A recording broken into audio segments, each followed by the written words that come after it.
नमस्कार, कल 24 मा स्वागत छ। म वीरेन जैरू। क्रसर उद्योगहरूले नदीजन्य पदार्थ अर्थात् नदी किनारका साधन मात्र नभई डाँडाकाँडा खोस्रिन थालेको पनि धेरै भइसक्यो। जथाभावी र वातावरणीय मूल्याङ्कन नगरी सडक खन्दा भूक्षयको जोखिम बढ्दै गएको मुलुकमा नदीजन्य पदार्थले निम्त्याउँदै आएको जोखिम झनै उच्च छ।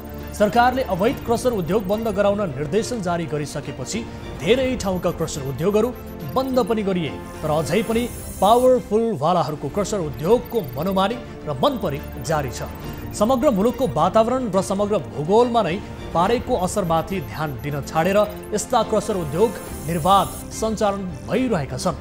धादिङ जिल्लाको थाक्रे गाउँपालिका वडा नम्बर 3 मा रहेको बालुवा खर्क र डाँडा गाउँ बिरौटे पाखा भन्ने ठाउँमा सञ्चालन हुँदै आइरहेको अवैध क्रसर उद्योगले अहिले डाँडाकाँडा उत्खनन गर्न थाले पनि त्यो उद्योगमाथि कसैको ध्यान जान सकेको छैन। कारण हो उद्योग सञ्चालक सोही गाउँपालिकाका अर्का एक वडाका वडा अध्यक्षका छोरा हुन्। यसले पनि पुष्टि गरेको छ कि नेपालमा राजनीतिक आडमा जे पनि गर्न छुट छ। कानुन मिच्न पनि र मुलुकको भूगोल भोलिका लागि असुरक्षित राख्नका लागि पनि छुट छ। मुलुकका केही जिल्लामा सञ्चालित अवैध क्रसर उद्योगहरूमाथि निगरानी बढाएर कारबाही गर्न खोज्दा धेरै सिडिओ अर्थात् प्रमुख जिल्ला अधिकारीको नै सरुवा भएको तीतो यथार्थले के प्रश्न पार्छ भने अवैध क्रसर उद्योगहरूलाई राजनैतिक दल र तिनका नेताहरूको नै आशीर्वाद छ। धादिङको अवैध क्रसर उद्योगबारे कल 24 को आजको संस्करणमा तयार पारिएको रिपोर्ट देखाउनेछौँ। उज्यालो नेपाल अर्थात् लोड सेडिङ मुक्त नेपालको परिकल्पना 4 वर्ष अघि सुरु भएको थियो। अपार जलक्षमता भएको यो मुलुकमा जलविद्युत आयोजना बन्ने क्रम धमाधम छ। धेरै गफ पनि गरिए र भए। अब नेपालले छिमेकी मुलुकहरूलाई जलविद्युत बेचेर नेपालको सही सामर्थ्यको पनि परिचय दिनेछ। तर यी सबै गफ फगत रहेछन्। नेपालमा अझै पनि उज्यालोसँग साक्षात्कार गर्न नपाएका दर्जनौं गाउँहरू छन्, जसलाई बिजुली भनेको कुन जीवको नाम हो भन्ने समेत थाहा छैन। जहाँ टुकीको भरमा परम्परागत जीवन चलिरहेको छ। भोजपुरको षडानन्द नगरपालिकाका 2 वडामा यस्तै षड्यन्त्र भएको वर्षौं बितिसक्यो। भोजपुरको षडानन्द नगरपालिका वडा नम्बर 1 नेपाली डाँडा र वडा नम्बर 2 कुदाके काउलेका बासिन्दा लामो समयदेखि टुकीको भरमा रात बिताउँदै आएका छन्। विद्युत प्रसारणको ठेक्का लिएको ठेकेदार कम्पनीले विद्युत विस्तार गर्ने भन्दै भुक्तानी लिएर जथाभावी पोल गाड्ने र तार टाङ्ने काम समेत अलपत्र पारेर कुलेलाम ठोकेपछि नेपाल विद्युत प्राधिकरणले पनि उक्त ठेकेदार कम्पनीसँग सम्झौता रद्द गरेको छ। सम्झौता रद्द भएपछि बिजुली सुविधा प्रयोग गर्ने भविष्य झनै अन्धकार देखेका ती 2 वडाका 1300 घरधुरीका अगुवाहरू अहिले सरकारवाला विभिन्न निकायमा हार गुहार गर्न विवश छन्। भोजपुरबाट प्राप्त यो रिपोर्ट पनि आजको संस्करणमा पेश गर्नेछौँ। यस अलावा तपाईँ दर्शकहरूसँग प्रत्यक्ष कुराकानीमा पनि हामी जोडिनेछौँ।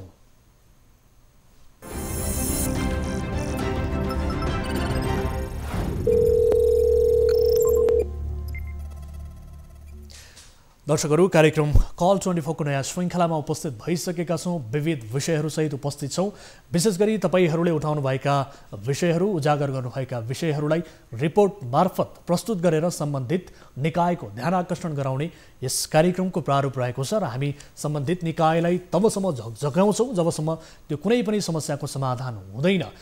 यदि कुनै आपद विपदमा पर्नु भएको छ, कुनै समस्या भोगिरहनु भएको छ, आफ्ना गाउँठाउँमा भएका कुनै व्यथिति विसङ्गतिबारे तपाईँ जानकार हुनुहुन्छ भने त्यसलाई भिडियो मार्फत कैद गर्नुहोस् अथवा हामीलाई जानकारी गराउनुहोस् प्रत्यक्ष रूपमा।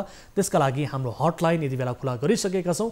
टोल फ्री नम्बर 1660 011 2424, एन्सल नम्बर 980157 2424 र भाइबर नम्बर 9884 011 037 मा तपाईँले कल गर्न सक्नुहुन्छ। जहाँ जस्तो सुकै अवस्थामा हुनुहुन्छ, यदि इन्टरनेटको पहुँचमा हुनुहुन्छ भने तपाईँले हामीलाई भाइबर मार्फत जोडिएर पनि आफ्ना समस्याहरू, जिज्ञासाहरू राख्न सक्नुहुन्छ। दर्शकहरू, कार्यक्रममा हामी न्युज 24 टेलिभिजनबाट नियमित रूपमा प्रस्तुत हुन्छौँ र सँगसँगै यति बेला तपाईँले हामीलाई फेसबुक लाइभमा पनि देख्न सक्नुहुन्छ। हामी फेसबुक मार्फत पनि प्रत्यक्ष रूपमा प्रसारित भइरहेका छौँ र तपाईँले त्यहाँ पनि आफ्ना जिज्ञासाहरू, समस्याबारे उल्लेख गर्न सक्नुहुन्छ कमेन्ट बक्समा र त्यहाँबाट पनि हामी तपाईँका जिज्ञासाहरू, जानकारीहरू कार्यक्रममा समावेश गर्ने कोसिस गर्नेछौँ। निरन्तर रूपमा हामी सम्बन्धित निकायलाई जवाफदेही बनाउने र आम नागरिकलाई जागरुक गराउने र थप सशक्त बनाउने प्रयासमा लागि परेका छौँ। आज पनि विविध विषयहरू रहेका छन्। विशेष गरी क्रसर उद्योगको विषय पनि आजको कार्यक्रममा समावेश छ र सँगसँगै 10 वर्ष बितिसक्दा पनि अझै पनि अन्धकारमय जीवन बिताउन बाध्य भोजपुरवासीको पीडा पनि आजको कार्यक्रममा हामीले समावेश गरेका छौँ। सबैभन्दा पहिले आजको पहिलो विषयतर्फ यहाँको ध्यान आकर्षण गराउन चाहन्छु। नेपाल जलविद्युत विकासका लागि धेरै सम्भावना भएको मुलुक हो, तर अपार जलविद्युतको सम्भावना भए तापनि अझैसम्म धेरै नेपालीहरूले अन्धकारमय जीवन बिताउन विवश बनिरहेका छन्। ग्रामीण भेगका कतिपय जनताहरूसम्म विद्युतको पहुँच पुग्नै सकेको छैन। कार्यक्रम कल 24 मा यस्तै गुनासो भोजपुरबाट आएको छ। पोल गाडेको 10 वर्ष बितिसक्दा पनि बिजुली आउन नसकेपछि भोजपुर उत्तरी सडानन्द नगरपालिका, नेपाले डाँडा र कुदाक काउलेका स्थानीय अझै पनि अन्धकारमै बस्न बाध्य छन्। ठेकेदारको लापरवाहीले विद्युत विस्तारको काम अलपत्र बनेपछि गाउँवासी वैकल्पिक ऊर्जाको सहारामा रात कटाइरहेका छन्। स्थानीयको गुनासोपछि भोजपुरबाट टिभी जर्नलिस्ट विवेक राईले पठाएको यो रिपोर्ट हेर्नुहोस्।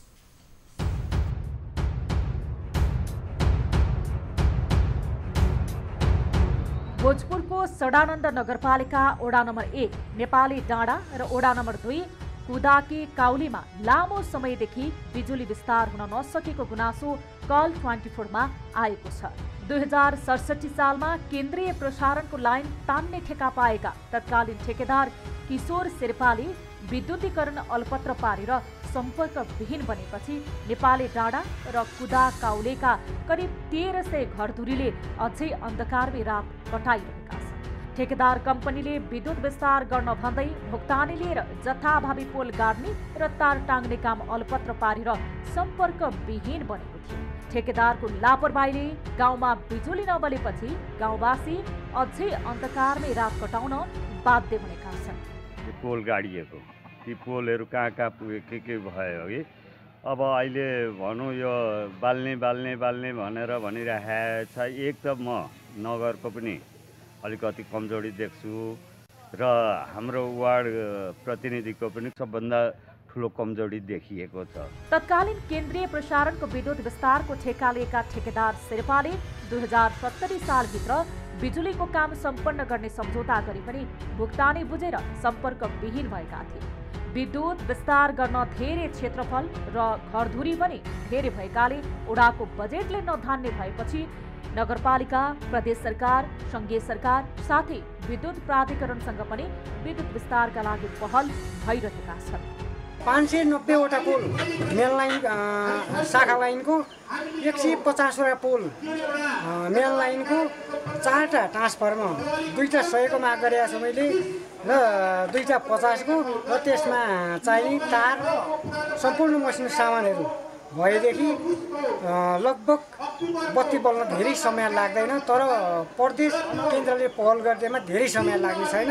यता विगतमा ठेक्का लागेको कम्पनीले काम नगरेपछि हाल ठेकेदार कम्पनीसँगको सम्झौता रद्द गरिएको प्राधिकरणले जनाएको छ। नेपाल सरकारको नीति अनुसार 4 वर्षभित्रमा विद्युत विस्तार गरिसक्नुपर्ने भए पनि अहिलेसम्म विस्तार हुन सकेको छैन।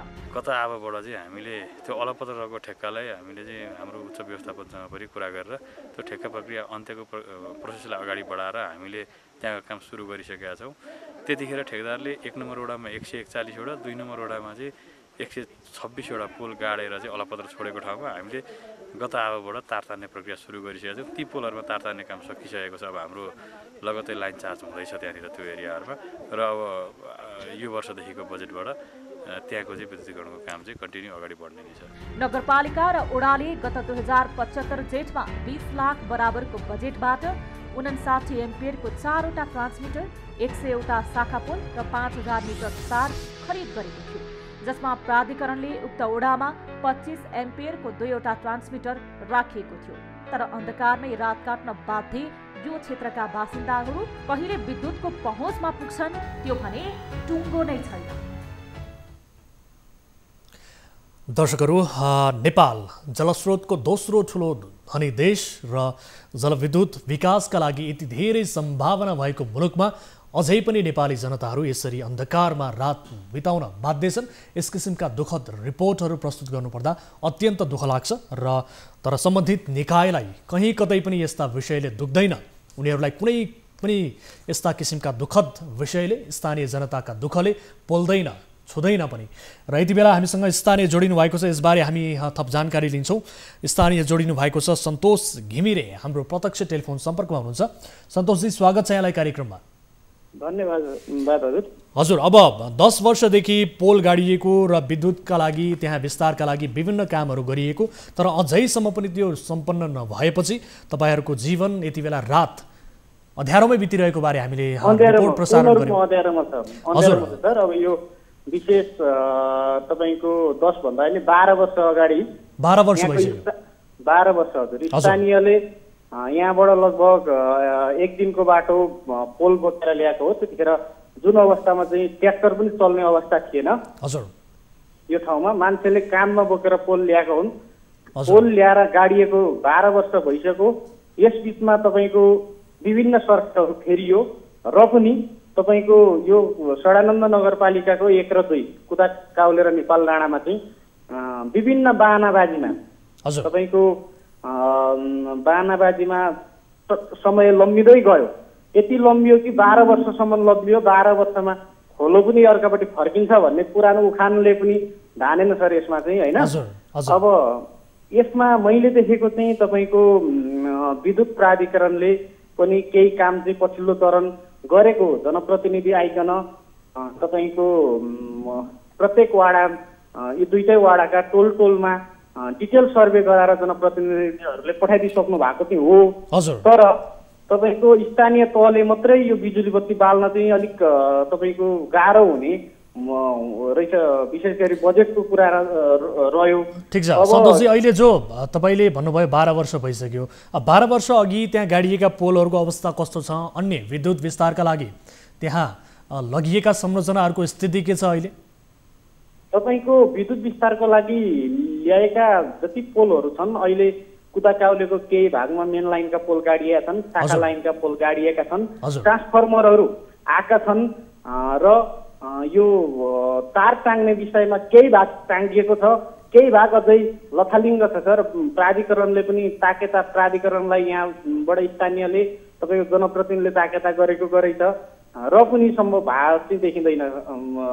काम बत्ती बाल्ने विषयमा अझै पनि विभिन्न बाधाहरू देखाउँदै रोकिरहेको छ सर। अब सन्तोषजी, विशेष गरी ठेकेदारले पनि यति बेला बिचमै काम छोडेर भागेका कारणले समस्या उत्पन्न भयो भनेर भनिएको छ र सँगसँगै यति बेलासम्म यो सम्पन्न नहुनुको कारणमा विशेष गरी विद्युत प्राधिकरणको बदमासी हो कि विद्युत प्राधिकरणले सही तरिकाले समन्वय गर्न नसकेका कारणले हो कि तदारुकता देखाउन नसकेका कारणले हो कि अथवा ठेकेदारकै कमजोरीका कारणले हो? के लाग्छ यहाँलाई?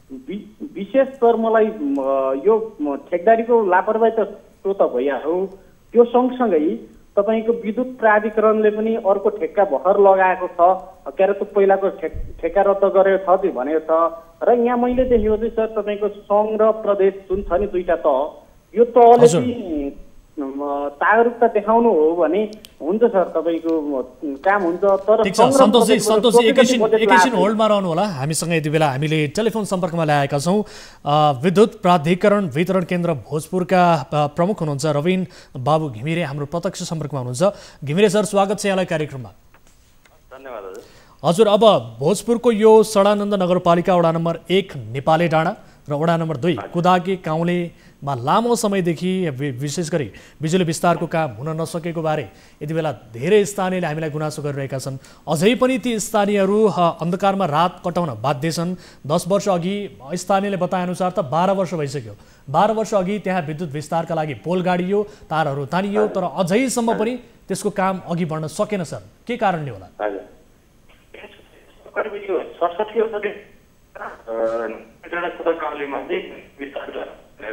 हाम्रो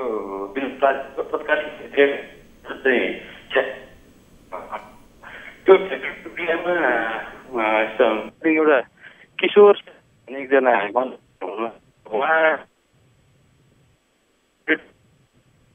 एउटा फरार फरार हुनु भइसक्यो। लामो समयसम्म चाहिँ विद्युतको विस्तारको काम प्रक्रिया अगाडि बढेन। अब यो कस्तो थियो भने तत्कालीन त्यो एरियाहरू चाहिँ भोजपुर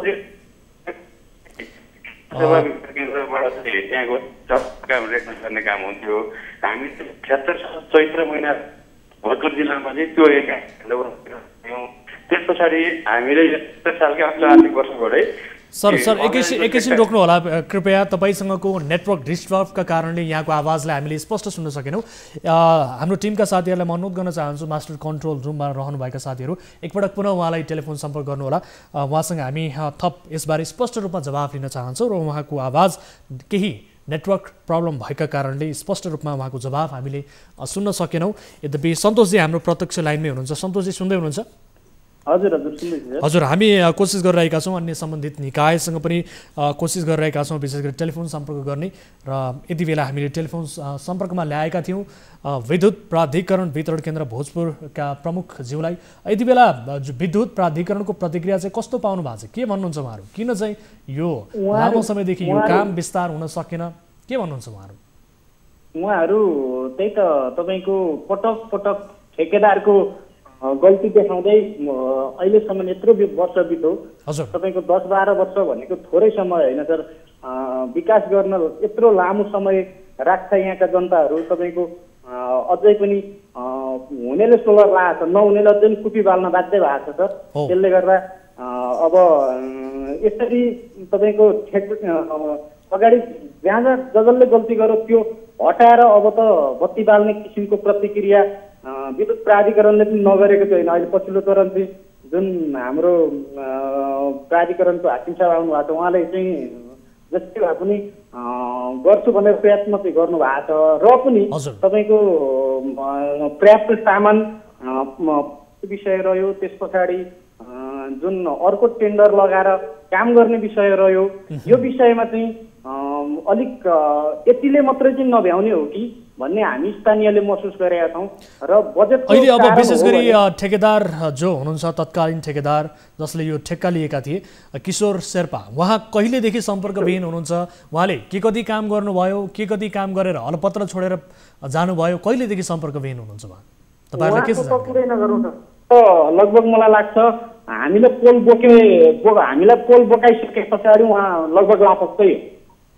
त्यस पछाडि केही तार टाङ्गेका तार पनि तपाईँको त्यो स्ट्यान्डहरू नलगाइकन तार टाङ्गेका छन्। ती फोटाहरू पनि हामीसँग छन् होइन सर? हजुर। त्यसले गर्दा ठेकेदारले त लापरवाही गरेको हो। त्यो सँगसँगै तपाईँको ठिक छ सन्तोषजी, हामीसँग यति बेला रविन बाबु घिमिरेजी जोडिनु भएको छ, प्रमुखजी हुनुहुन्छ। घिमिरे सर, पुनः स्वागत छ यहाँलाई कार्यक्रममा। यहाँको आवाज अहिले स्पष्ट सुनिरहेका छौँ। केही बेर अघि नेटवर्क गडबडी भएका कारणले स्पष्ट रूपमा जवाब सुन्न सकेका थिएनौँ। यसको जवाब दिनुहोला कृपया, किन चाहिँ के कारणले गर्दाखेरि चाहिँ अहिलेसम्म ती स्थानीयहरू अन्धकारमै बस्न बाध्य छन्? यो करिब 67 सालतिर नेपाली डाँडा कुदा काउले लगायतको एरियामा विद्युतीकरण गर्नको लागि तत्कालीन नेपाल विद्युत प्राधिकरणको क्षेत्रीय कार्यालयबाट चाहिँ एउटा आज टेन्डर प्रक्रिया सुरु भयो, काम सुरु भएको रहेछ। अब त्यो अवस्थामा चाहिँ किशोर शेर्पा नाम गरेको एकजना कन्ट्र्याक्टर, उहाँको सम्भवतः शेर्पा निर्माण सेवा, किनभने त्यसको सम्पूर्ण कार्यक्रमको डकुमेन्टहरू हामीसँग यहाँ भोजपुरमा पनि नरहेको अवस्था हो होइन।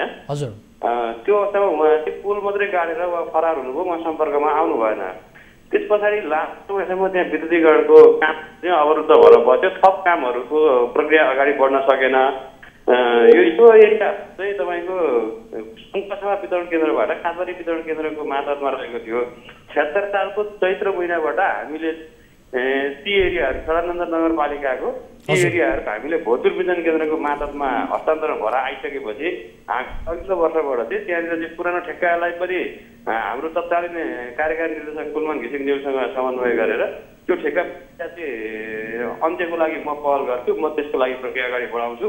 अब यो किनभने हामीबाट नभएको ठेक्काको कारणले गर्दा हामीले त्यो अन्त्यको पहल हामीले गर्न सकेनौँ। हामीले कार्यकारी निर्देशक यो कुरा राखिसकेपछि त्यो प्रक्रियाको त्यसलाई टुङ्ग्याउने प्रक्रिया मैले अगाडि बढाइदिन्छु। तपाईँहरूले त्यहाँनिर चाहिँ अबको तपाईँहरूको कार्यक्रम चाहिँ अगाडि बढाउनुहोस् भनेर हामीले चाहिँ ती भएका पोलहरूमा अब थप अरू तार तान्ने भयो लगायतका अरू कामहरूको लागि हामीसँग अघिल्लो आर्थिक वर्षमा कति हामीले व्यवस्थापन भएको थियो। त्यो बजेट व्यवस्थापनको भित्र बसेर हामीले ठेक्का प्रक्रिया सुरु गरेर तारहरू तान्ने कामहरू त्यो जुन 10 वर्षदेखि रोकिएको ठाउँमा त्यो तार तान्ने काम लगभग अन्तिम चरणमा पुगेको छ अहिले। अब जो ठेकेदार किशोर शेर्पा हुनुहुन्छ तत्कालीन, जसले यसको जिम्मेवारी लिनुभएको थियो, उहाँ त सम्पर्कविहीन हुनुभयो भनेर भनिएको छ। अहिले तपाईँहरूको सम्पर्कमा पनि हुनुहुन्न होला सायद, के हुनुहुन्छ? यस्तो छ, यो चाहिँ हामी यहाँ भोजपुर वितरण केन्द्रबाट भोजपुर जिल्लाबाट भएको ठेक्का नभएको कारणले गर्दा त्यो ठेक्काको कुनै पनि डकुमेन्ट कागजसँग छैन र कन्ट्र्याक्टर पनि हामीसँगको सम्पर्कमा रहनु भएको छैन। अब त्यतिखेर कस्तो छ भने त्यतिखेर जुन कार्यालयले ठेक्का गरेको थियो त्यो कार्यालय पनि चाहिँ रूपान्तरण के तरिकामा अर्कै संरचनामा गइसकेको छ होइन। त्यही भएर हामीले चाहिँ कार्यकारी निर्देशक कुलमान घिसिङज्यूलाई चाहिँ यस्तो अवस्था छ, यी कारणले गर्दा चाहिँ काम रोकिएको छ भनेर हामीले यहाँबाट रिपोर्ट गरिसकेपछि अब यसको कागजपत्र कता छ के छ, अब यसको सबै डिटेल्स बुझेर म त्यसको ठेक्का प्रक्रिया रद्द गर्नलाई म अगाडि बढाउँछु, तपाईहरुले चाहिँ काम चाहिँ सुरु गराउनुहोस् भनेर कार्यकारी निर्देशकज्यूबाट एउटा मौखिक आदेश हामीले लिएर। सर, ठेकेदार नै भाग्नु भएछ, अब यो ठेकेदार किन भाग्नु भयो, कारण के हो? कहीँ कतै उहाँलाई काम गर्न त्यो किसिमको अवरोध सृजना भएको थियो कि अथवा के थियो? यसबारे केही जानकारी पाउनु भएको छ यहाँहरूले? किन चाहिँ ठेकेदारले काम गर्दा गर्दै बिचैमै बाटोमै छोडेर जानुपर्ने स्थिति आयो? अहिले सम्पर्कविहीन हुनुहुन्छ भनेर भनिएको छ, यद्यपि उहाँलाई हामी सम्पर्क गर्ने कोसिस गरिरहेका छौँ। किन चाहिँ, के कारणले गर्दाखेरि चाहिँ उहाँले कुलेलाम ठोक्नु भएको रहेछ? केही जानकारी पाउनु भएको छ?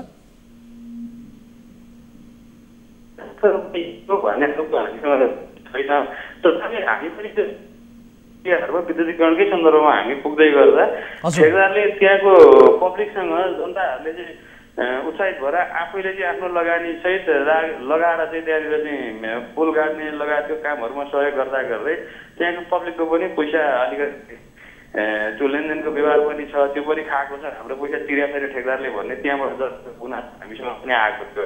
अब यो चाहिँ अब व्यवहारमा हामीलाई नगरपालिकाकै पैसा खाएर भगाएको छ, पैसा प्राणीकोले नतिरिकन हामी चाहिँ त्यसलाई चार्ज गर्न दिँदैनौँ भनेर अलिकति अवरोध गर्ने काम पनि गर्नुभयो एउटा किमालङ भन्ने ठाउँमा। त्यहाँ पनि हामीले प्रशासनको त्यहाँको चाहिँ स्थानीयहरूलाई कन्भिन्स गरेर अब यो कारणले तपाईँहरू अझै पछाडि पर्नुहुन्छ यो बत्तीको लागि भनेर हामीले त्यहाँ त्यो एरियाहरू चाहिँ लाइन चार्ज गरिसकेको बत्ती अहिले बलिसकेको अवस्था छ। अब यथार्थ रूपमा के भएको हो, किन भाग्नुभयो भन्ने कुरामा हामीसँग त्यसको पुरानो कुनै कागजात पनि हामीसँग नभएको, हामीबाट त्यो ठेक्का नभएको कारणले हामीसँग कागजात पनि ठेकेदार हाम्रो सम्पर्कमा पनि नभएको कारणले हामीले स्थानीय स्तरबाट जतिजना गुनासोहरू हामीले सुनेका छौँ त्यो बाहेक थप सूचना हामीसँग पनि नभएको अवस्था। सर, त्यसो भए त्यो कागजातहरू कहाँ भेटिन्छ सर? कुन निकायसँग छ त्यो कागजातहरू? यो उहाँले त बताएअनुसार 2017 सालभित्र यो बिजुलीको काम सम्पन्न गर्ने सम्झौता गरे पनि भुक्तानी समेत बुझेर उहाँ सम्पर्कविहीन हुनुभएको भन्ने जानकारी आएको छ। कति भुक्तानी लिनुभएको रहेछ? ती कागजातहरू कहाँ भेटिन्छ सर? ती कागजात हाम्रो अहिले तत्कालीन प्रदेश नम्बर 1 को प्रादेशिक कार्यालयमा सम्भवतः त्यहाँ हुनुपर्छ। तत्कालीन त्यतिखेर विराटनगर क्षेत्रीय कार्यालयले ठेक्का गरेको भन्ने एउटा सूचना हामीले पाएको थियौँ होइन। अब अहिले त क्षेत्रीय कार्यालयलाई चाहिँ प्रादेशिक कार्यालय भनेर प्रादेशिक कार्यालयको रूपमा सञ्चालित छ, त्यहाँनिर त्यो डकुमेन्टहरू हुनुपर्ने हुन्छ। सर, त्यो डकुमेन्ट त्यहाँनिर हुनुपर्ने हो भन्ने किसिमको अनुमानमा जवाब दिइरहनु भएको छ। सर, तपाईँ एउटा सम्बन्धित निकायको जिम्मेवार व्यक्ति हुनुहुन्छ, विद्युत प्राधिकरण वितरण केन्द्रको व्यक्ति हुनुहुन्छ, तपाईँहरूले पनि त खोजबिन त गर्नुपर्ने हो नि सर, किनभने 12 वर्ष बितिसक्यो, स्थानीयहरू उज्यालो पाइएला भन्ने किसिमको अपेक्षामा हुन्छन्, तर अझै पनि उनीहरूको रात अन्धकारमय बन्छ भनेपछि यो त ठिक भएन नि सर। तपाईँहरूले पनि आफ्नो तर्फबाट खोजबिन गर्नुपर्ने हो, किन गर्न सक्नु भएन? कि तपाईँहरूको जिम्मेवारी नै होइन यो कागजातहरू खोजबिन गर्ने? त्यस पछाडि किन चाहिँ यो काम रोकिएको रहेछ, कति पैसा खर्च भएको रहेछ, कति पैसा ठेकेदारले बुझेर डाप पसेको रहेछ भन्ने सवालमा तपाईँले खोजबिन गर्नु पर्दैन सर? यस्तो छ, अब यो विषय खोजबिन गरेन हुने अथवा हामीले त्यसमा चासो नदिने भन्ने विषय पनि रहेन। किन दिनु भएन त सर? तपाईँहरूले चासो किन दिनु भएन? यति लामो समय भयो, स्थानीय बारम्बार प्रश्न गरिरहेका छन्, किन चाहिँ चासो दिनु? 76 साल चैत्र महिनाबाट चाहिँ त्यो एरियाहरू नेपाल यो वितरण केन्द्रको मातहतमा हस्तान्तरण भएर आइसकेपछि हामीले यो विषयमा चासो दियौँ। यहाँको भोजपुरको माननीय सुदन किराँतीज्यूले पनि यो विषयमा पटक पटक हामीलाई भन्नुभएको थियो।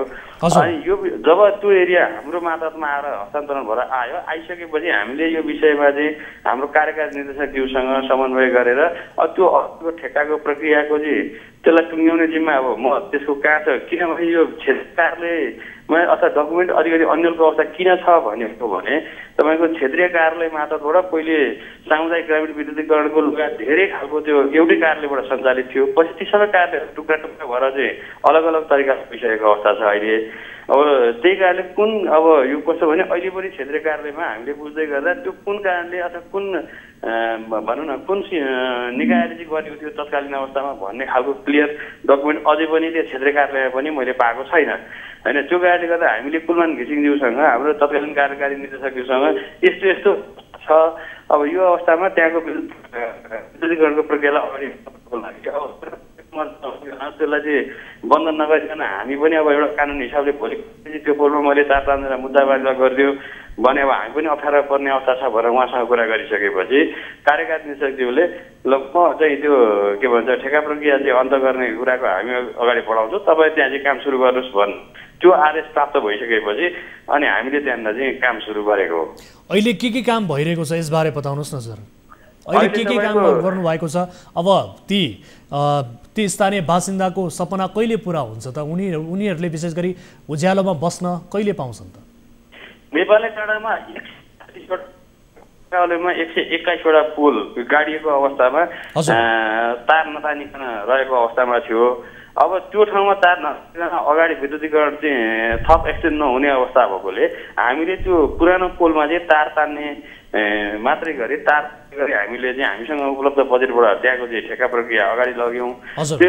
त्यसमा अहिले अब नेपाल डाँडा र कुदाकाउले त्यो तार तान्ने काम अहिले पनि जारी छ, लगभग अन्तिम चरणमा गएको छ त्यो तार तान्ने कामहरू। हस्, यो समय र जानकारीका लागि धन्यवाद सर। हामी अन्य निकायसँग पनि कुराकानी गर्छौँ। दर्शकहरू यति बेला उहाँ हुनुहुन्थ्यो, हामीसँग जोडिनु भएको थियो रविन बाबु घिमिरे, जो विद्युत प्राधिकरण वितरण केन्द्र भोजपुरका प्रमुख हुनुहुन्छ। उहाँसँग यसबारे हामीले थप जानकारी लियौँ र उहाँले बताएअनुसार जो पुरानो तत्कालीन ठेकेदार हुन् किशोर शेर्पा निर्माण कम्पनीले यसको ठेक्का लिएको, तर त्यससँग सम्बन्धित कुनै पनि कागजात अहिले विद्युत प्राधिकरणमा नभेटिएको र यसबारे खोजबिनका लागि पनि उहाँहरूबाट कहीँ कतै कमजोरी भएको हो कि भन्ने उहाँको जवाबबाट पनि हामीले स्पष्ट रूपमा बुझ्न सकेका छौँ। यद्यपि उहाँसँग फेरि पनि हामी आगामी दिनमा कुराकानी गर्नेछौँ र यति बेला हामीसँग जोडिनु भएको छ सडानन्द नगरपालिका भोजपुरका मेयर बिरबल राई। मेयर साहब, स्वागत छ यहाँलाई कार्यक्रममा। सुन्दै हुनुहुन्छ मेयर साहब? हजुर, अब वडा नम्बर 1 नेपाली डाँडा र वडा नम्बर 2 कुदाके काउलेका स्थानीयहरू 12 वर्ष अघि त्यहाँ विद्युत विस्तारका लागि पोलहरू गाडियो, तारहरू तानियो, तर अझैसम्म त्यो विस्तारको काम सकिएन भन्नुहुन्छ। अझै पनि उहाँहरूको रात अन्धकारमा कटिरहेको छ। तपाईँको नगरपालिकाका स्थानीयको अवस्था यस्तो छ, यसबारे हामीलाई गुनासो गर्नुभएको छ, के भन्नुहुन्छ सर? अब यो चाहिँ यो विगतका ठेकदार साहबले जुन किशोर शेर्पा हुनुहुन्थ्यो, हजुर, उहाँले चाहिँ काम गर्दाखेरि उहाँको काममा चाहिँ अलिकति लापरवाही भएको देख्छु। हजुर, त्यो उहाँले चाहिँ आफ्नो चाहिँ ठेकाभित्रमा रहेको त्यो बेउसुमा भएको कामहरूमा चाहिँ उहाँले काम नगरेको पाइयो। अहिले चाहिँ त्यो कामलाई अहिलेको हालको ठेकदारले विद्युत प्राधिकरणमा लगाएको ठेकदारले त्यो कामहरू सच्याएको छ र त्यसमा हामी नगरपालिकाले पनि अहिले बजेटको व्यवस्था गरेका छौँ र हाम्रो चाहिँ सामान नगरपालिकाले खरिद गरेको सामान अहिले 2.5 करोडको सामान छ। त्यो चाहिँ सामान अब र विद्युत प्राधिकरणको चाहिँ अहिलेको हालको ठेक्कामा लागेको सामान दुईटै चाहिँ विद्युत प्राधिकरण र नगरपालिकाको बजेटबाट चाहिँ अहिले चाहिँ साझेदारी कार्यक्रमबाट चाहिँ अहिले वार्ड नम्बर 1 र वार्ड नम्बर 2 नेपाली डाँडा कुदाकाउलेमा विद्युत बन्ने चाहिँ अब जुन हामीले तयारी गरेका छौँ र नगरपालिकाको जुन कार्यक्रमलाई चाहिँ पुरा गर्नको लागि अहिले हामीले छुट्टै यो निर्माण खर्च भनेर 15 लाख पैसा छुट्याएका छौँ, 7.5 लाख 7.5 लाख। र सामान चाहिँ अहिले चाहिँ विद्युतको तार पोल लगायत अन्य फिटिङका सामानहरू चाहिँ हाम्रो नगरपालिकाले खरिद गरेर आइसकेको छ फिल्डमा। अब त्यो चाहिँ एक दुई दिनदेखि चाहिँ त्यो काम अगाडि बढ्छ र अहिलेको हालको ठेकदारले गर्नेको काम र हाम्रो चाहिँ नगरपालिकाको चाहिँ कामले गर्दा अहिले नेपाली डाँडा र कुदाकाउलेमा 1-2 महिना पछाडि बत्ती बल्छ। हस्, एकैछिन हामी तपाईँलाई होल्डमा राख्न चाहन्छौँ। यति बेला स्थानीय पनि जोडिनु भएको छ हामीसँग। स्थानीय जो सुन्दै हुनुहुन्छ? हजुर हजुर हजुर अब तपाईँको नगरको अभिभावक हामीसँग जोडिनु भएको छ मेयर साहब बिरबल राई। तपाईँहरूले विशेष गरी नगरपालिकाले अब पुराना ठेकेदारले त यसको काम अलपत्र पारेर टाप कसेको बारे त उहाँले मेयर साहबले पनि बताउनु भएको छ। अब नगरपालिकाले आफ्नो तर्फबाट कस्तो किसिमको जिम्मेवारी भूमिकाहरू निर्वाह गरिरहेको पाउनु भएको छ? तपाईँहरू बिजुली बल्ने आशामा हुनुहुन्छ कि हुनुहुन्न अब यति बेला?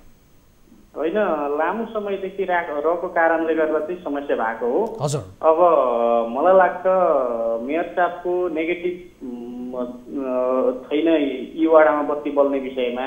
हजुर, उहाँको काम गराइ ठिक छ, तर पनि यो जुन बिचका ती बाधाहरू चाहिँ हट्यो भने बत्ती बल्ने आश चाहिँ छ, तर पनि के कुरामा बाधा भइरहेको पाउनु भएको छ यहाँहरूले? के कुरा बाधा भइरहेको? बाधा जस्तै अब मेयर साहबले मात्रै बत्ती बाल्छु भनेर त बत्ती बल्ने पनि रहेन स्थिति होइन। हजुर, उहाँले भन्नुहुन्छ 2-3 महिनामा बत्ती बाल्छौँ भन्नुहुन्छ उहाँले। अब उहाँले बाधा हटाउन सक्नु भयो भने बत्ती बल्छ, हामी त्यसमा आशा छौँ। तर लामो समयदेखि रहेको कारणले 12 वर्षसम्म पोल मात्रै रहेको कारणले गर्दा चाहिँ अझै बल्दैन भन्नेमा चाहिँ हामी बेसी शङ्कामा छौँ। के कुराहरूमा बाधा अड्चन हो यसबारे पनि बताइदिनुहोस् न, मेयर साहबले त्यसबारे जानकार राख्नुहुन्छ। अब मैले देखेको बाधा जुन अब विद्युत प्राधिकरणसँग जुन छ पुरानो खारेज गरेर नयाँ शैलीले काम गर्न सक्नुभयो र उहाँले ताकेता दिएर जुन ट्रान्सफर्मरहरू चार्ज गरेर आएको सामान मात्रै पनि मा पनि बत्ती बल्दै गऱ्यो भने केही टोलहरू अँध्यारोबाट तत्काल मुक्त हुने अवस्था चाहिँ हो। हजुर, तर अब त्यो गर्नलाई पनि त तपाईँको जुन विद्युत प्राधिकरणले ताकेता दिनु पर्यो, जुन नयाँ ठेकदार आउँछ त्यसलाई काम गराउने वातावरण सिर्जना गर्नु पर्यो।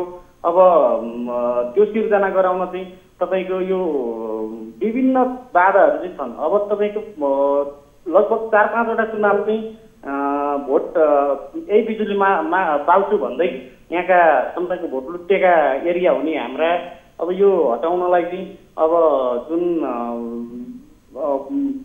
प्रतिपक्ष र पक्ष नभइकन काम हुनुपर्छ सर, मेरो बुझाइमा।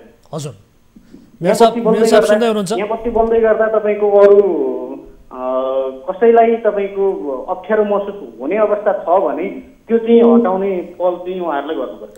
मेयर साहब सुन्दै हुनुहुन्छ? हजुर, सुन्दैछु। हजुर, विभिन्न बाधा अडचनहरू हटाउन सकियो भने मात्रै बिजुली बत्ती बल्ने अपेक्षा गर्न सकिन्छ, अन्यथा हामी त संशयमै छौँ भनेर भन्नुहुन्छ उहाँहरू। अब यो समस्यामा के छ भने हजुरको अहिले कुनै पक्षले चाहिँ बत्ती बाल्नु नहुने है नबलोस् भन्ने पनि उहाँको कामना होला होइन। र हाम्रो भावना चाहिँ के भने बत्ती बल्नुपर्छ भन्ने हाम्रो चाहिँ चाहना, हाम्रो चाहिँ उद्देश्य, हाम्रो काम कर्तव्य अधिकार पनि त्यो भएको हुँदाखेरि अब यो चाहिँ अहिले हाम्रा नगरपालिकाका हाम्रो जुन वार्ड नम्बर 102 का नागरिकहरूमा त्यो शङ्का पैदा हुनु स्वाभाविकै कुरा हो। र मैले चाहिँ विद्युत प्राधिकरण लगायत नगरपालिकाले साझेदारी कार्यक्रममा र विद्युत प्राधिकरणको आफ्नो छुट्टै ठेक्काको प्रक्रिया छ, नगरपालिका छुट्टै आफ्नो चाहिँ योजनाको कुराहरू छन्, यसलाई चाहिँ प्रक्रियागतमा अगाडि बढाएर मैले विद्युत प्राधिकरण र नगरपालिकाको साझेदारी कार्यक्रमलाई चाहिँ तत्कालीन कार्यक्रमलाई अगाडि बढाउनुपर्छ र कार्यक्रम अगाडि बढाइयो भने यस्ता बाधा अडचन फुकाउने कुरामा पनि दुवै विद्युत प्राधिकरण र नगरपालिकाले चाहिँ प्रयास गर्नुपर्छ र त्यो बाधा अडचन पुग्छ र त्यसमा कुनै पनि बाधा अडचनमा चाहिँ विद्युत प्राधिकरण पनि रहनुहुन्न र नगरपालिकाले पनि त्यो बाधा अडचनले फुकाउने प्रयास गर्नुपर्छ। यसरी चाहिँ हामीले प्रयास गर्यौँ भने बत्ती बल्नुको लागि त्यत्रो आपत्ति छैन। तर हामी दुवै नगरपालिका र विद्युत प्राधिकरण चाहिँ बत्ती बाल्नको लागि प्रयासमा हामी चाहिँ अगाडि बढ्नुपर्छ र त्यो सफल हुने सम्भावना मैले देखेको छु र बत्ती अब चाहिँ 1-2 महिना पछाडि हामीले बत्ती बाल्ने। मेयर साहब, जस्तो अब विद्युत विस्तार गर्नका लागि धेरै क्षेत्रफल र सँगसँगै धेरै घरधुरी भएका कारणले गर्दाखेरि पनि ओडाको बजेटले मात्रै नधान्ने भन्ने किसिमको ओडाले बताएको छ। यसका लागि अब बजेटको अवस्था के छ? नगरपालिका सँगसँगै प्रदेश सरकार, सङ्घीय सरकार साथै विद्युत प्राधिकरणको पनि संयुक्त लगानी होला, बजेटको अवस्था के छ? बजेटको अवस्था अहिले चाहिँ विद्युत प्राधिकरण र 30 लाख पैसा परेको छ। हजुर, यो चाहिँ दुईटा वार्डलाई 1 नम्बर र 2 नम्बरलाई 30 लाख पैसा छ। अब त्यो 30 लाखको कामले कति चाहिँ होइन कति धान्छ? हजुर, त्योभन्दा बाहेक हामीसँग नगरपालिकाको 2.5 करोडको सामान छ। 2.5 करोड चाहिँ बजेटले चाहिँ हामीले चाहिँ सामान खरिद गरेर राखिरहेको छ। र विगतमा जुन हाम्रो चाहिँ पूर्व ठेकदार किशोर शेर्पाको पालामा गाडिएका पोलहरूको चाहिँ अवस्था बाहेक अब त्यसलाई पनि सच्याउने काम भएको छ र त्यो पोल लगायत अन्य चाहिँ सामग्रीहरू चाहिँ उहाँको पालामा आएको के कति हो त्यो चाहिँ विद्युत प्राधिकरणले चाहिँ त्यसको चाहिँ लेखाजोखा राखेको हुनसक्छ। त्यो डकुमेन्ट विद्युत प्राधिकरणसँग हुनसक्छ। अब त्यहाँ कति लाखको सामान आएको थियो, कति करोडको सामान आएको थियो, कति सामान आएको थियो चाहिँ त्यसको चाहिँ प्राविधिक जुन इस्टिमेटहरू चाहिँ विद्युत प्राधिकरणसँग होला। बाँकी नगरपालिकाको सामान र अहिले हालमा ठेक्का लागेको सामानको चाहिँ होइन त्यो प्राविधिक इस्टिमेट चाहिँ हामीसँग नगरपालिकासँग छ हाम्रो चाहिँ र विद्युत प्राधिकरणले ठेक्का लागेको चाहिँ विद्युत प्राधिकरणसँग होला।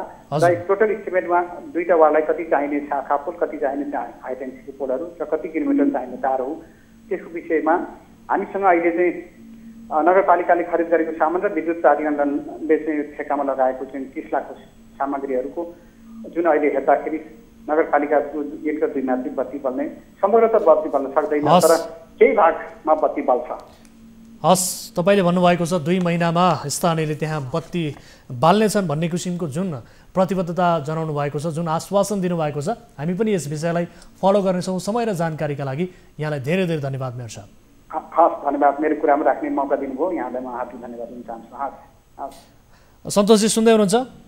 हजुर, मेयर साहबले प्रतिबद्धता जनाउनु भएको छ। यो विषयलाई हामी गम्भीरताका साथ फलो गर्नेछौँ र सँगसँगै वितरण प्रमुखसँग पनि हामीले कुराकानी गरेका छौँ र हामीले कोसिस गरेका थियौँ जो ठेकेदार हुनुहुन्छ किशोर शेर्पा, उहाँको टेलिफोन सम्पर्क अफ रहेको छ, टेलिफोन सम्पर्क हुन सकेन उहाँसँग, कोसिस गरिरहेका छौँ। तर यद्यपि मेयर साहबले बताइसक्नु भएको छ 2 महिनाभित्रै तपाईँहरूले बत्ती पाल्न पाउनुहुन्छ भन्ने किसिमको उहाँले आश्वासन दिनुभएको छ। यो विषयलाई हामी फलो गर्नेछौँ सर।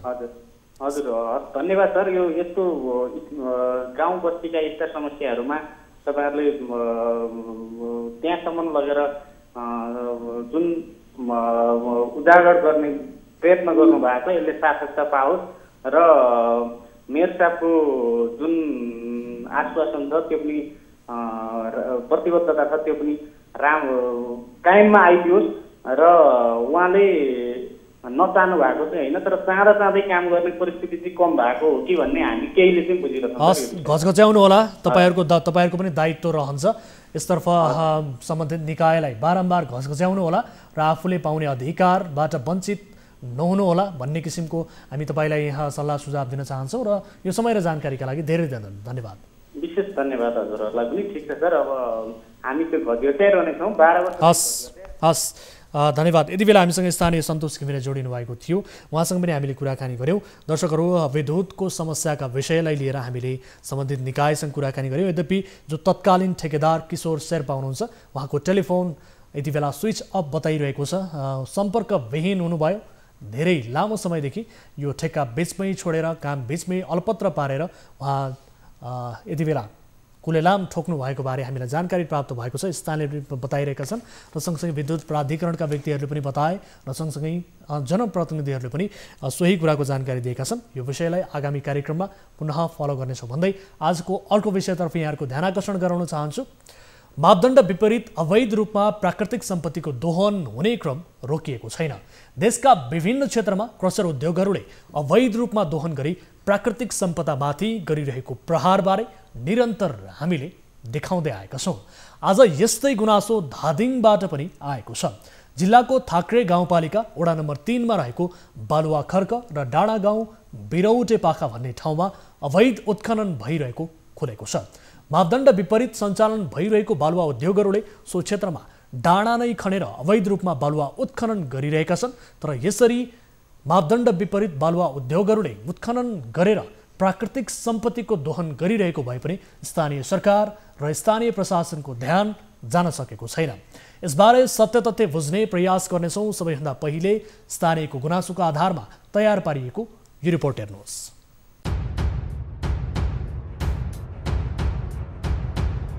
यो दृश्य धादिङको थाक्रे गाउँपालिका वडा नम्बर 3 मा रहेको बालुवा खर्क र डाँडा गाउँ बिरौटे पाखोको हो, जहाँ बालुवा उत्खनन भइरहेको देख्न सकिन्छ। तर यो कुनै मापदण्डको पालना गरेर भइरहेको उत्खनन भने होइन।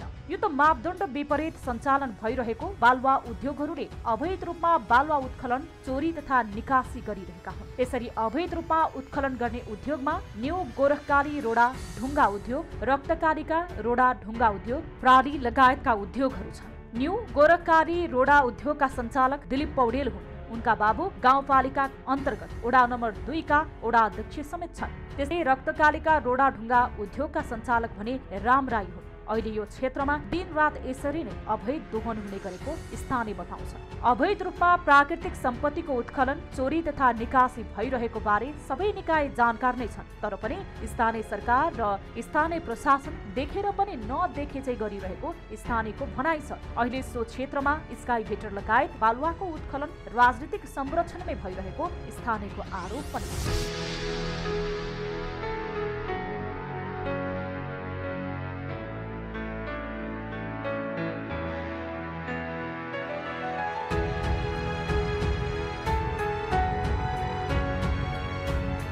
थाक्रे गाउँपालिकाको आग्रा खोलाबाट 2030 सालदेखि लगातार ढुङ्गा, गिटी र बालुवा दोहन भइरहेको छ। 44 वर्षसम्म एउटै खोला लगातार दोहन गरिँदा त्यहाँको सतह करिब 5 मिटर भाँसिएको पनि छ। तर अहिले डाँडाबाट समेत उत्खनन हुन थालेपछि स्थानीय चिन्तित बनेका छन्। कारण गाउँपालिका अन्तर्गत वडा नम्बर 3 निगाले, जामी डाँडा, अर्मखु र वडा नम्बर 6 को महादेव बेसीको स्थानीयको खानेपानीको स्रोत समेत यही ठाउँ हो। निरन्तरको उत्खननले खानेपानीको स्रोत नै मासिने हो कि भन्ने चिन्ता स्थानीयको छ। यता यसै खोलाबाट निकासी हुने ढुङ्गाबाट थाक्रे गाउँपालिकाले वार्षिक करोडौं कर असुली समेत गर्छ।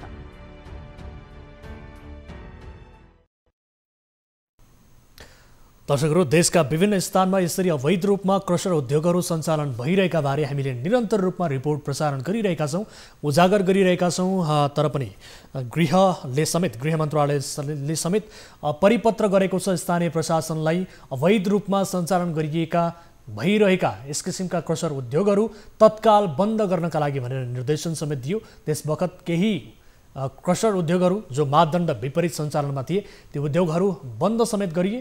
तर अझै पनि कतिपय उद्योगहरू यसरी निरन्तर रूपमा निर्बाध रूपमा सञ्चालन भइरहेका छन्, जसले मापदण्ड विपरीत प्राकृतिक सम्पत्तिको दोहन गरिरहेका छन्, प्राकृतिक सम्पत्तिमाथि निरन्तर प्रहार गरिरहेका छन्। र यसैको एक उदाहरण हो र हामीलाई स्थानीयले विशेष गरी धादिङको थाक्रे गाउँपालिका वडा नम्बर 3 मा रहेको बालुवा खर्क र डाँडा गाउँ बिरौटे पाखो भन्ने स्थानमा अवैध रूपमा बालुवा उत्खनन भइरहेको भन्ने जानकारी दिएसँगै यस रिपोर्ट यहाँहरू समक्ष प्रस्तुत गरेका हौँ। यसबारे सत्य तथ्य बुझ्ने कोसिस गर्नेछौँ र सबैभन्दा पहिले स्थानीयसँग यसबारे थप विस्तृतमा जानकारी लिने कोसिस गरिरहेका छौँ। यति बेला स्थानीय किरण पराजुली हाम्रो प्रत्यक्ष टेलिफोन सम्पर्कमा जोडिनु भएको छ। किरणजी, स्वागत छ यहाँलाई कार्यक्रममा।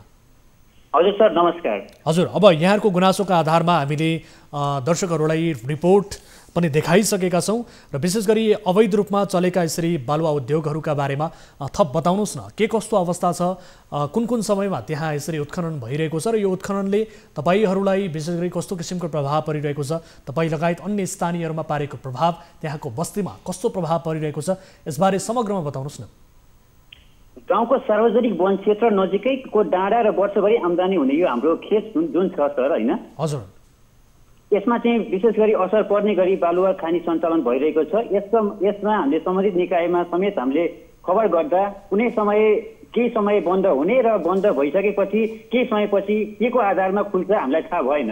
हजुर, तर निरन्तर रूपमा कहिले बन्द हुने कहिले खुल्ने प्रक्रिया जारी भइरहेको छ। हामीले सम्बन्धित निकायसँग कुरा पनि यस विषयमा गरिसकेका थियौँ। हजुर, गाउँको कच्ची सडकमा पनि ट्रिपर हिँडेर सडक बिग्रिएर चाहिँ गाउँमा कोही बिरामी भएर एम्बुलेन्स जाने बाटो समेत रोकिने अवस्था छ। अर्कोतर्फ कस्तो छ भनेदेखि एउटा ट्रिपर बिग्रियो भने 100औं ट्रिपर चाहिँ त्यहाँ लामबद्ध अवस्थामा हुन्छ र कुनै पनि व्यक्ति त्यहाँबाट कतै जानु पर्यो, कुनै गाडी रिजर्भ गर्नु पर्यो अथवा कोही बिरामी भएर एम्बुलेन्स बोलाउनु पर्ने अवस्था आयो भने पनि त्यहाँ जान नसक्ने अवस्था छ।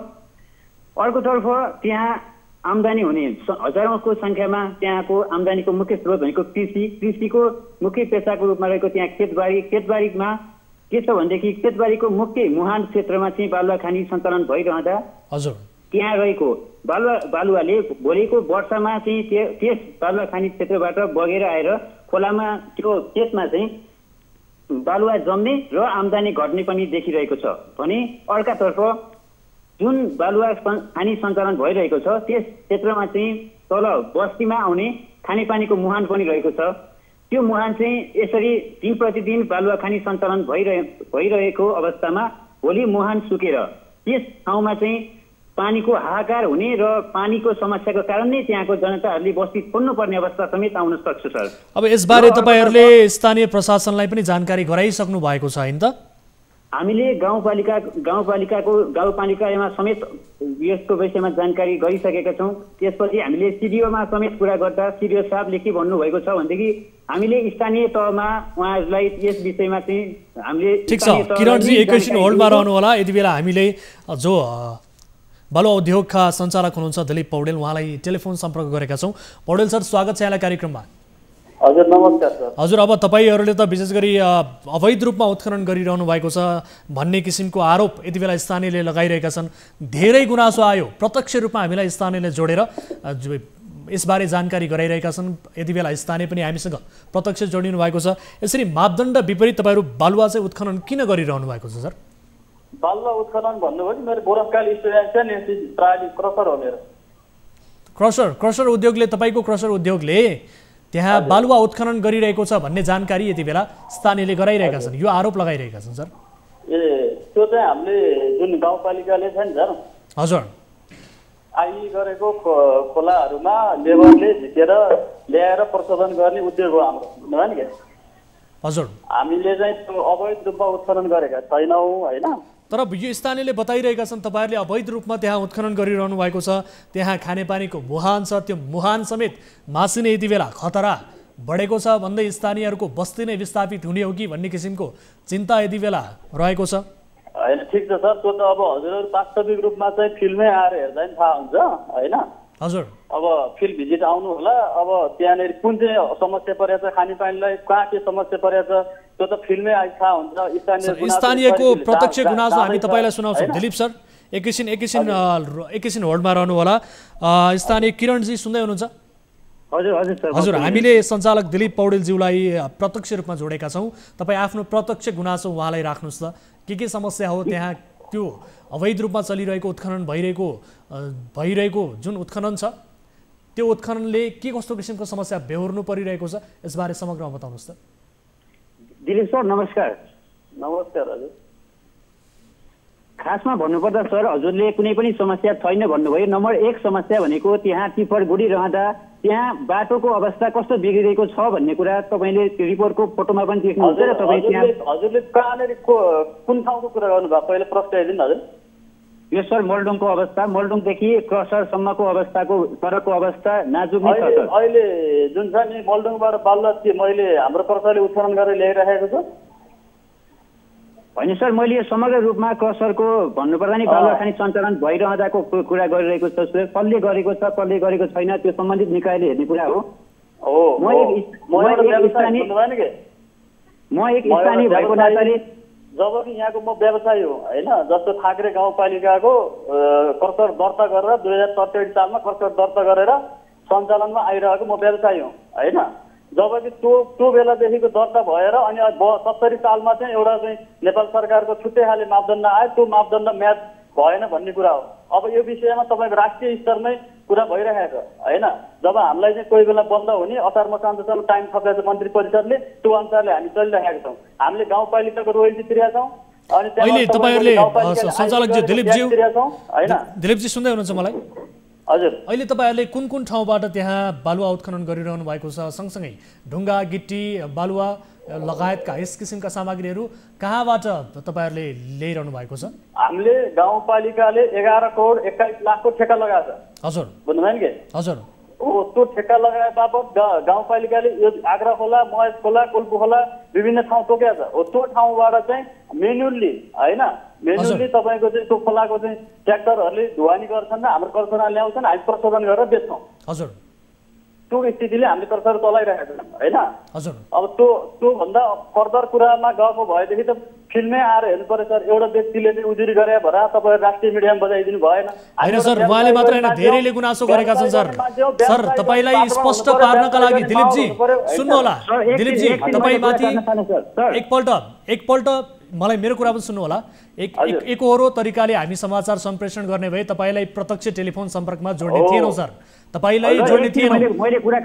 यति कुरा चाहिँ याद गर्नु होला, तपाईलाई हामी प्रत्यक्ष रूपमा टेलिफोन सम्पर्क गरेर यसबारे के हो त सत्य तथ्य भनेर तपाईको धारणा हामी आम दर्शक महानुभावहरूलाई देखाउने थिएनौँ, प्रस्तुत गर्ने थिएनौँ सर।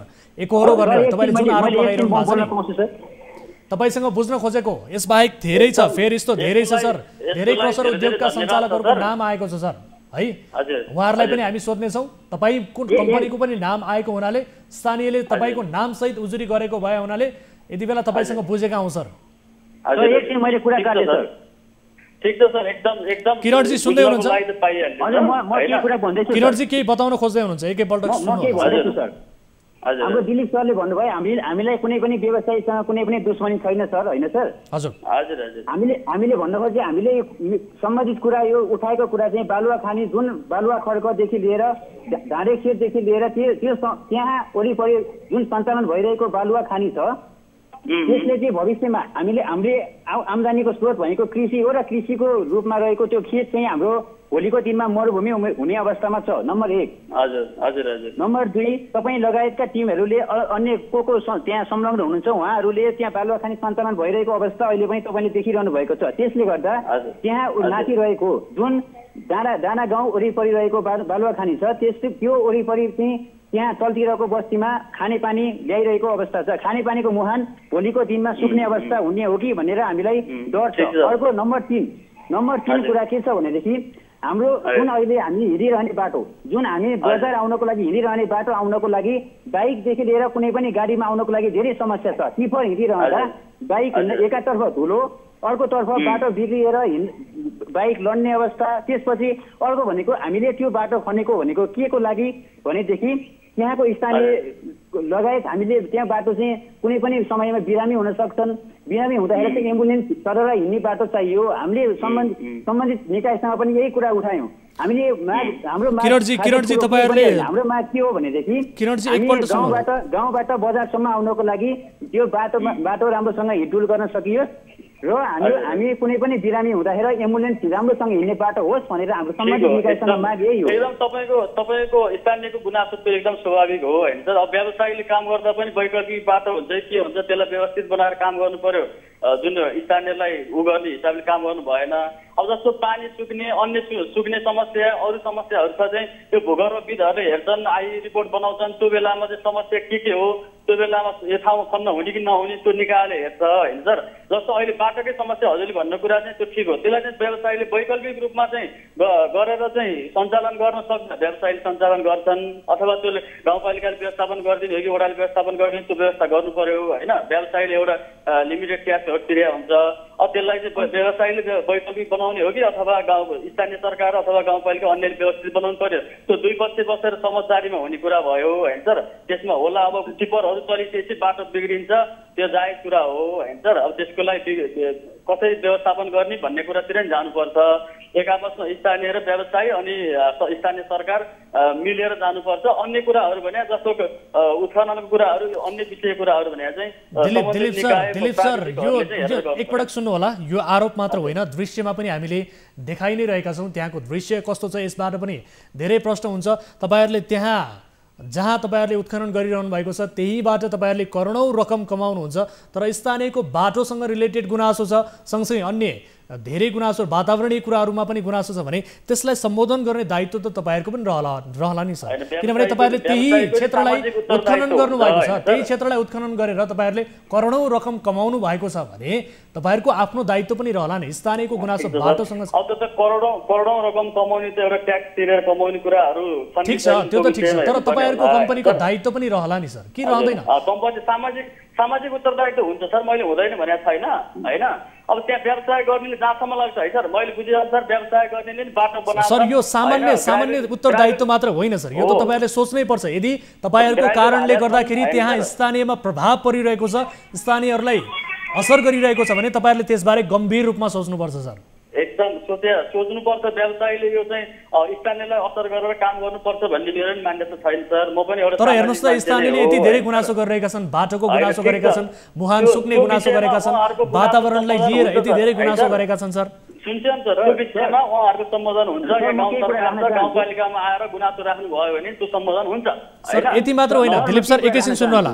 स्थानीयले के पनि आरोप लगाएका छन् भने तपाईँहरूलाई खोला देख्नै हुँदैन, डाँडा देख्नै हुँदैन सर, तपाईँहरूले उत्खनन गरिहाल्नुहुन्छ भन्ने किसिमको उहाँले आरोप लगाइरहेको छ। डाँडा खोलालाई त्यसलाई विधिवत रूपमा गएर सुन्नु सर, विधिवत रूपमा गएर उत्खनन गरेर नेपालको निर्माण क्षेत्रलाई चाहिँ ठिक छ, विधिवत रूपका लागि हामीले प्रश्न गरेका छैनौँ सर। विधिवत रूपमा गर्न पाउनुपर्छ, हजुर विधिवत रूपमा गरेर पाउनुपर्छ, त्यो तपाईँहरूको अधिकार हो। त्यही त विकासोन्मुख देश त सर, विकसित देश जस्तो होइन।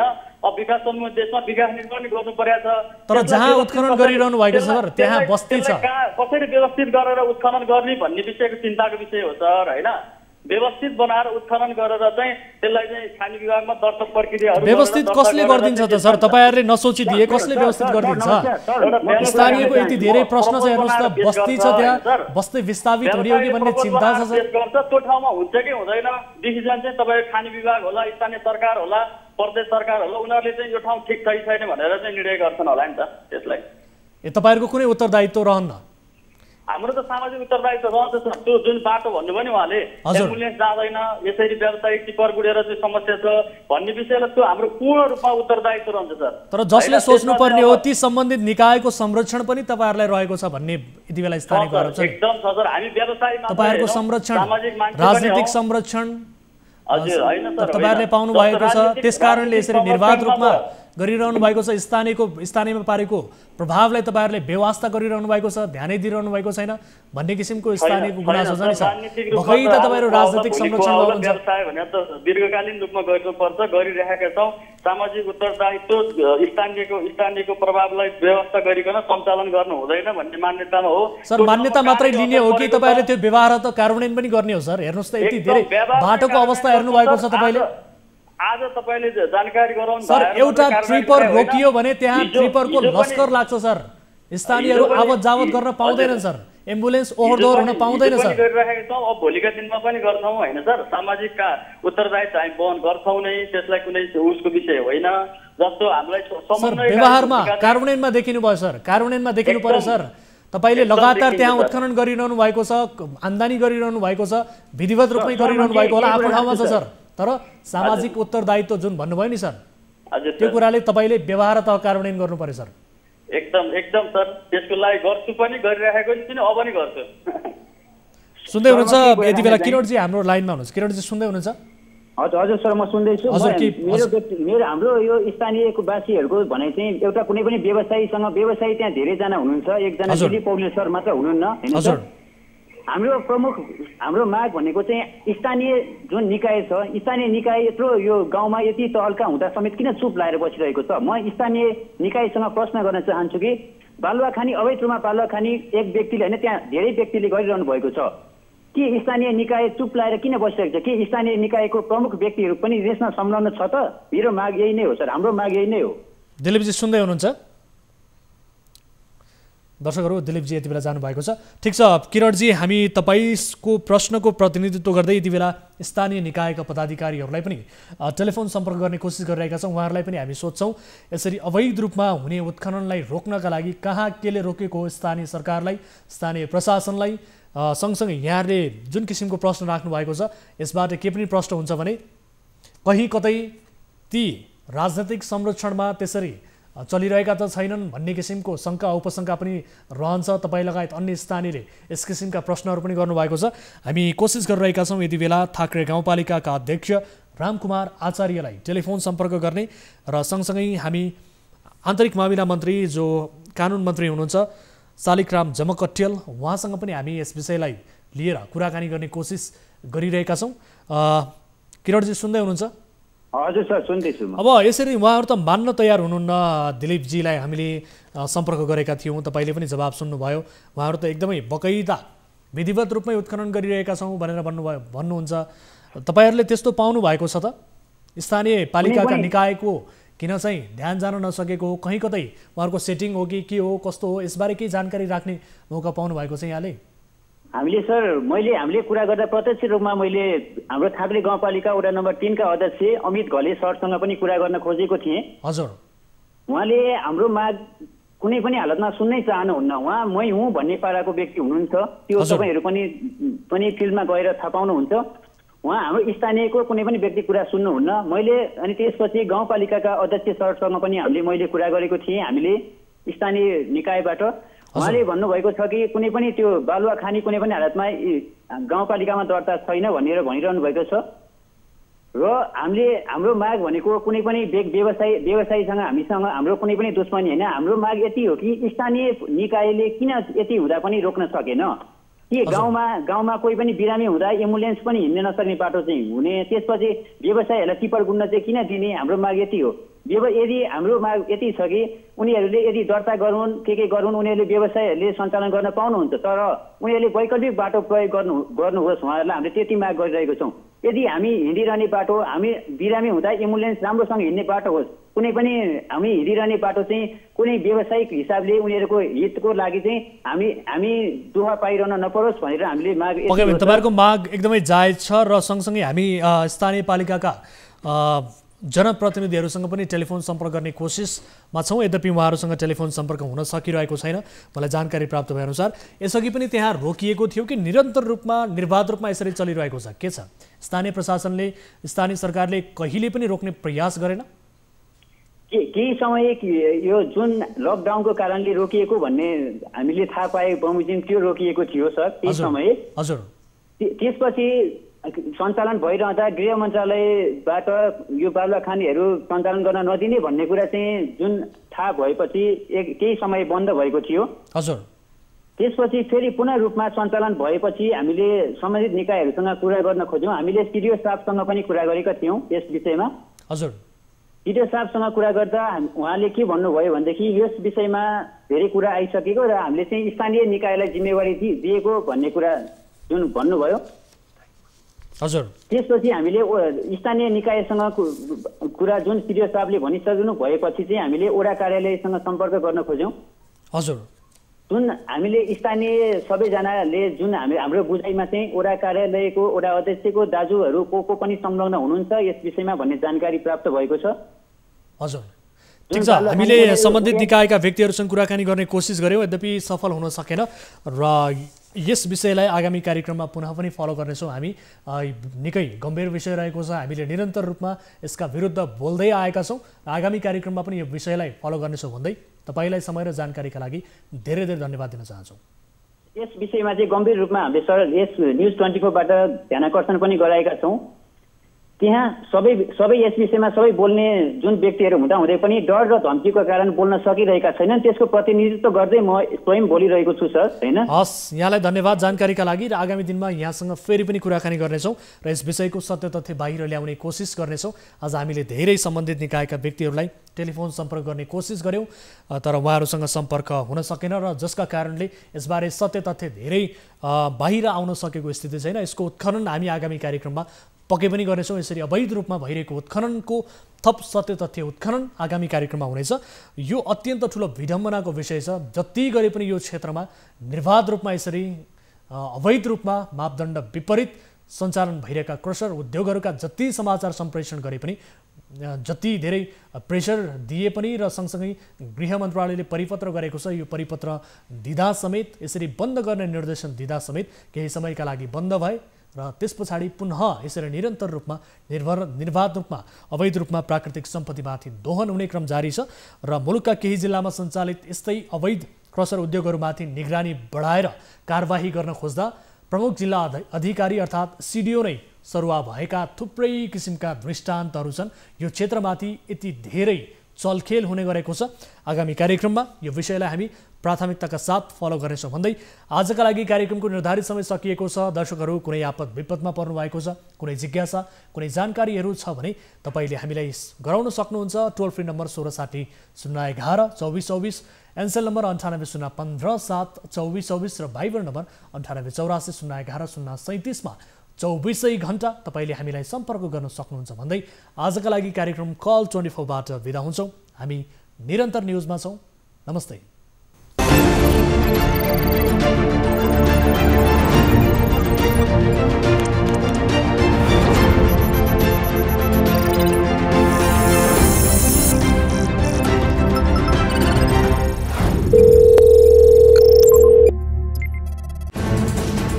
कोरोनाले सृजना गरेको सङ्कटमा पल पलका न्युज अपडेट र हर क्षेत्रको कभरेजका लागि न्युज 24 नेपाल युट्युब च्यानललाई सब्स्क्राइब गर्नुहोला।